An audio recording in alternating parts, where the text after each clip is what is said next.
Big boss season 7 విజేత పల్లవి ప్రశాంత్ను పోలీసులు arrest చేశారు. Bigg Boss Telugu grand finale సందర్భంగా అన్నపూర్ణ స్టూడియోస్ వద్ద జరిగిన ఘర్షణలు పల్లవి ప్రశాంత్ అరెస్టుకు దారితీశాయి. ప్రభుత్వ, ప్రైవేట్ ఆస్తులను ప్రశాంత్ అభిమానులు ధ్వంసం చేశారు. 6 ఆర్టీసీ బస్సుల అద్దాలు పగలగొట్టారు. ఆర్టీసీ బస్సులను ధ్వంసం చేయడంపై ఆర్టీసీ అధికారులు జూబ్లీహిల్స్ పోలీసులకు ఫిర్యాదు చేశారు. మరోవైపు రోడ్లపై పల్లవి ప్రశాంత్ అభిమానులతో పాటు మరికొందరు న్యూసెన్స్ క్రియేట్ చేయడాన్ని సుమోటోగా తీసుకొని జూబ్లీహిల్స్ పోలీసులు కేసు పెట్టారు. ఈ కేసులో పల్లవి ప్రశాంత్ను ప్రధాన నిందితుడిగా చేర్చారు. మొత్తం 5గురిని నిందితులుగా పేర్కొనగా A4, A5లని మొన్ననే అరెస్ట్ చేశారు. తాజాగా A1 పల్లవి ప్రశాంత్ను, A2గా ఉన్న అతని సోదరుడును అరెస్టు చేశారు. పల్లవి ప్రశాంత్పై మొత్తం 9 సెక్షన్ల కింద కేసులు నమోదు చేశారు. ఫినాలే ముగిసిన తర్వాత పల్లవి ప్రశాంత్కు ఘన స్వాగతం పలికేందుకు ఆయన అభిమానులు అన్నపూర్ణ స్టూడియో వద్దకు చేరుకున్నారు. పల్లవి ప్రశాంత్తో గొడవ పెట్టుకున్న అమర్దీప్ పై రెచ్చిపోయారు. అమర్దీప్ కారు అద్దం పగలగొట్టారు. అలాగే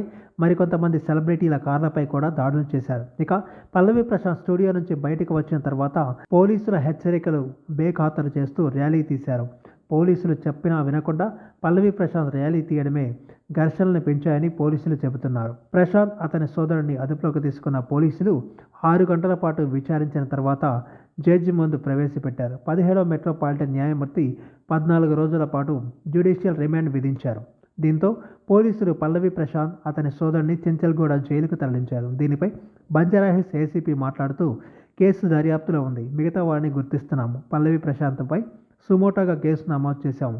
పోలీసులు చెప్పినా వినకుండా పల్లవి ప్రశాంత్ పెద్ద ఎత్తున ర్యాలీలు చేశారు. పల్లవి ప్రశాంత్ ఫ్యాన్స్ బందోబస్తుకు వెళ్లిన పోలీసుల కార్లు సహా ఆర్టీసీ బస్సు అద్దాలను ధ్వంసం చేశారు. పల్లవి ప్రశాంత్ తదితరులపై 9 సెక్షన్ల కింద కేసులు నమోదు చేశామని స్పష్టం చేశారు. ఈ వీడియో మీకు నచ్చినట్టయితే లైక్ చేయండి, షేర్ చేయండి, కమెంట్ చేయండి, సబ్స్క్రైబ్ చేయండి.